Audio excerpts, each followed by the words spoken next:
Okay, getting you set up here. I was glad to be able to hop on live again today during the apple cider making. Okay, so on this live, I'm just going to kind of go over what I'm doing right now with apple cider and the things that I've tried. So I have been working on trying to figure out how to get apple cider out of these amazing apples that I got from the apple orchard. And so we don't have a steam juicer. We don't have an apple press, but I have a juicer, like an electric juicer. I've got pots and pans with water, and I have our sauce master. Right now I have some water boiling with just a small number of apples here, because what I'm doing is I'm going to try what I was hoping to not have to do, which is the sort of stovetop boiling situation. This is going to be, I'm going to try to, well, what I'm doing is I'm actually following the instructions that I found in this book, which is not the one that I normally show. This is a different one. This is one I normally, well, that I have been going through. This is a different one that I have, and there's just a little bit more in here. I really like the vibe in this book. They've got a lot of really great ideas and recipes, whatever. Anyway, so this one actually says to use for about every 12 pounds of apples, 4 cups of water. So I'm actually doing 3 pounds of apples, 1 cup of water, just as like a little sample trial. And we're supposed to boil these until they are soft, and then strain them in a cheesecloth. I even had to run because I couldn't find my cheesecloth. I had to run to the store for that, which was not my favorite thing. But and I also got one of these because this is a very thin mesh as well. And sometimes the cheesecloth gets a little gummy and it's hard to clean out. I have a feeling because this is more of like a nylon, this might, I'm going to run it through this first and avoid the cheesecloth if I can. If not, I'll run it through the cheesecloth as well.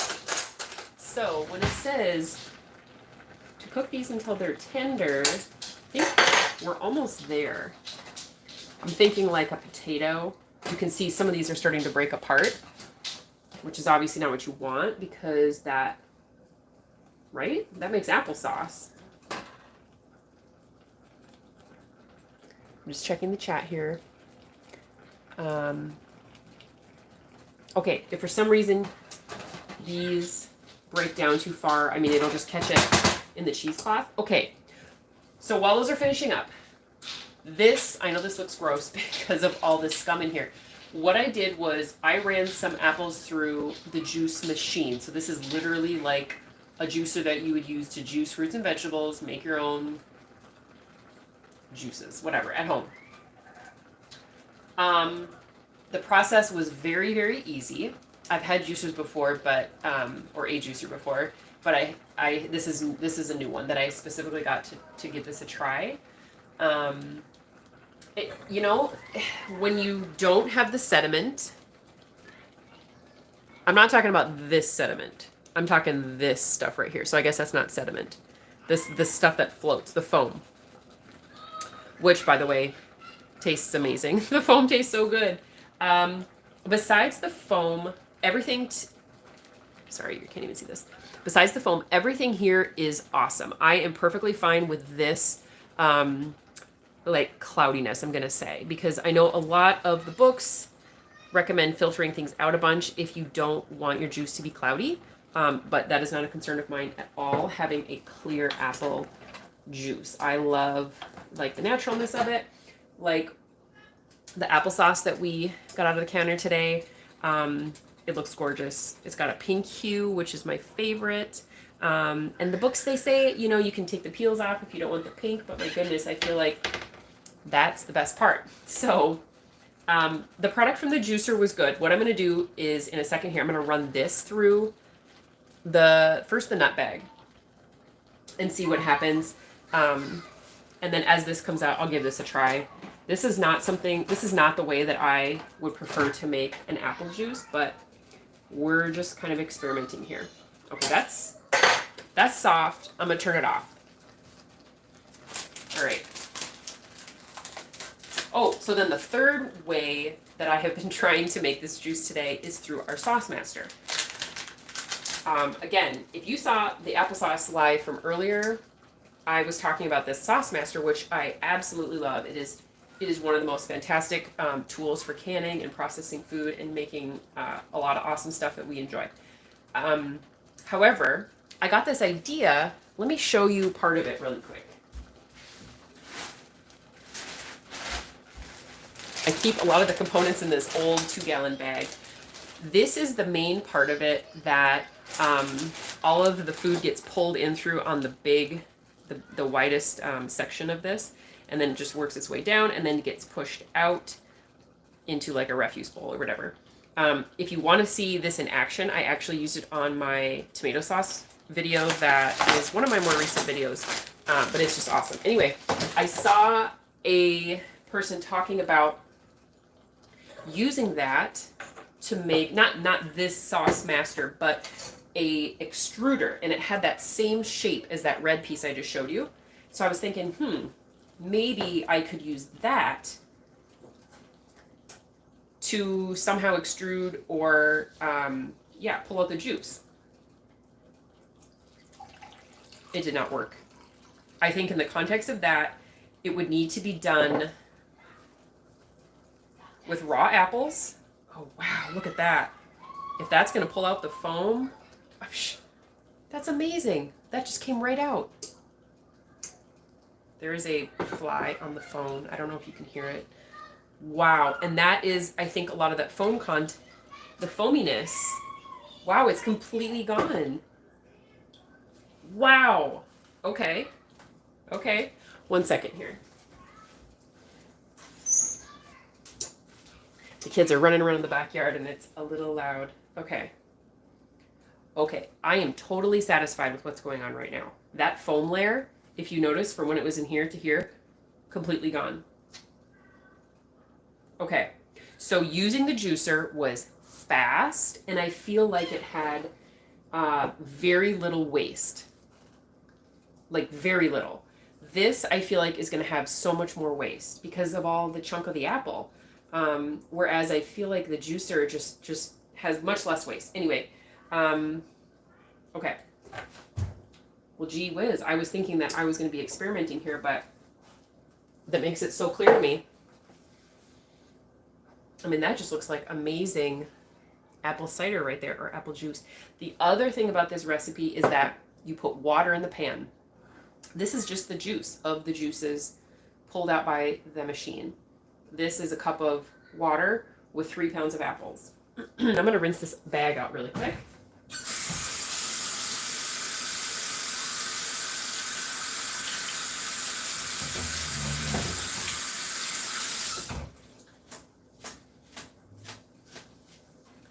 Okay, I'm just going to leave that aside. Now, let's see. So the fact that I don't even have to deal with cheesecloth with that is amazing, because like I said, sometimes the cheesecloth, maybe it's because I'm not patient enough, but cheesecloth, especially if you try to cut it, those little fibers get in places you don't want it. Okay. Until tender, they're tender. Strain them, and then heat the juice to 190. Okay, so let me get the bag again. And I think I'm just going to scoop the chunks into here. That's the other thing, is now I've got this super hot apple stuff that I'm dealing with here. Let me just adjust. I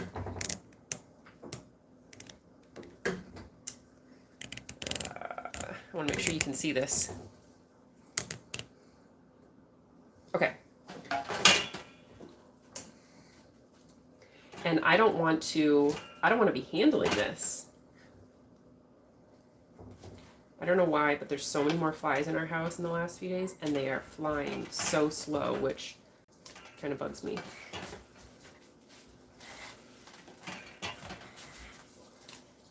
So, and yours smells like chickens. What does? And here, everyone, wash your hands upstairs. The kids were playing with the chickens. Yeah, you can wash them upstairs. That's fine. Can you do it, Bill? Bathroom would be good. Thank you.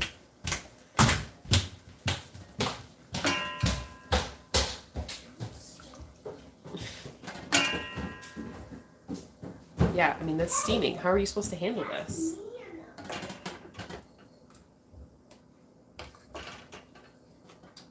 I just cannot imagine that this is better than the juicer.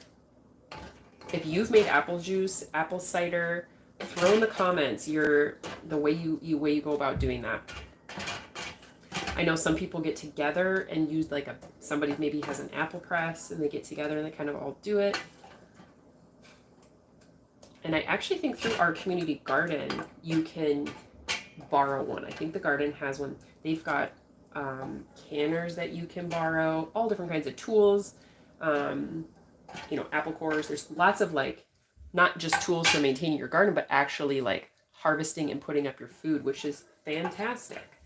But when this project came up, I got these apples yesterday after only knowing that they had them for about a half an hour.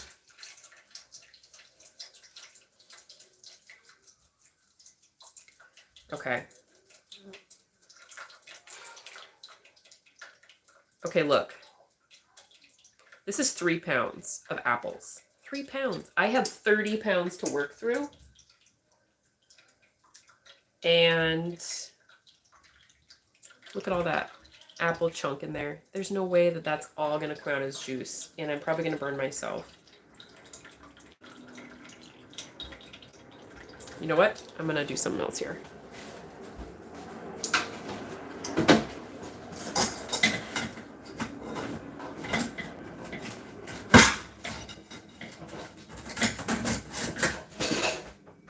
I don't want to waste what I'm doing, so I'll make the best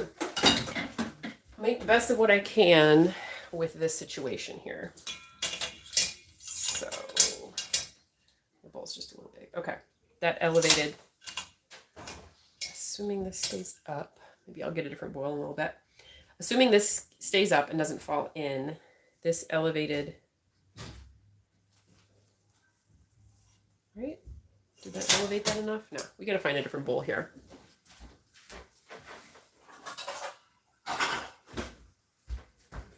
Here we go. This is gonna be too big or too small. There we go. Just enough to get this away from the bottom. This is a beautiful, beautiful pink color though.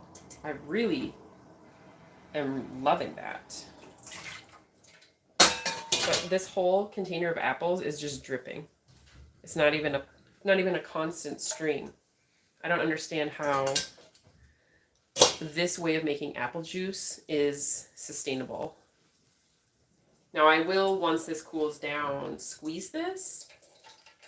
However, this is going to take a while for this to cool down. It's in such a thick mass. I mean, we've just pretty much got applesauce again.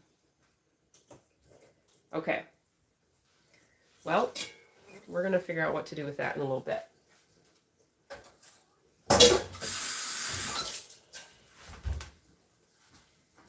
All right. Well, let me pop you back up.